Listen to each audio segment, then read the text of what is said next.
Once upon a time, in a small village deep in a forest, there lived a kind young woman named Belle. She loved reading books, and everyone knew her for her warm heart and her beauty. Belle had dark hair like the night, eyes as deep as the ocean, and a spirit as free as a bird. Belle lived with her father, Maurice, who was an inventor. He made new gadgets and gizmos, and Belle loved listening to his stories and helping him with his experiments. The villagers thought Belle was different because she loved books and dreamed of adventures, but Belle didn't mind. One day, Morris set off on a journey to show his invention to another village. On the way, he got lost in the dark, scary forest. The wind howled and the trees seemed to whisper secrets. Maurice found a big, spooky castle and went inside to find shelter. Inside, he met the owner of the castle, Scary Beast.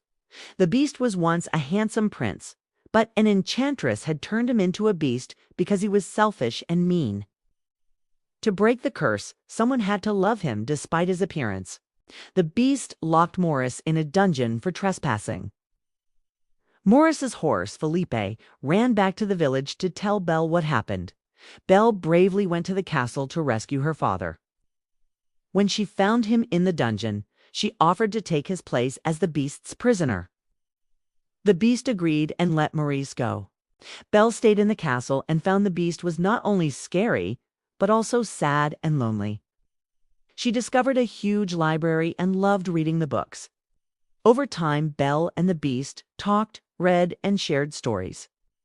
Belle learned about the curse and wanted to help break it. The beast began to care for Belle's intelligence, beauty, and kindness. Meanwhile, Gaston, a boastful man from the village who wanted to marry Belle, made a plan to force her into marriage. He gathered the villagers and went to the castle, where a big fight happened. The beast, who loved Belle, fought to protect her.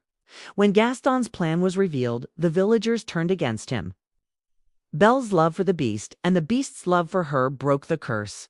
The beast turned back into a handsome prince, and Belle's kindness was rewarded. Belle and the prince got married in a grand ceremony, surrounded by the enchanted objects in the castle that had also been freed from the curse. The villagers learned to appreciate Belle's unique qualities, and Belle and the prince lived happily ever after. And so, my dear child, that is the end of the story of Beauty and the Beast. It teaches us that true beauty is inside us, and love and kindness can change even the hardest problems. Now, close your eyes and dream of a world full of kindness and love. Good night, and may your dreams be as beautiful as Belle's heart. The end.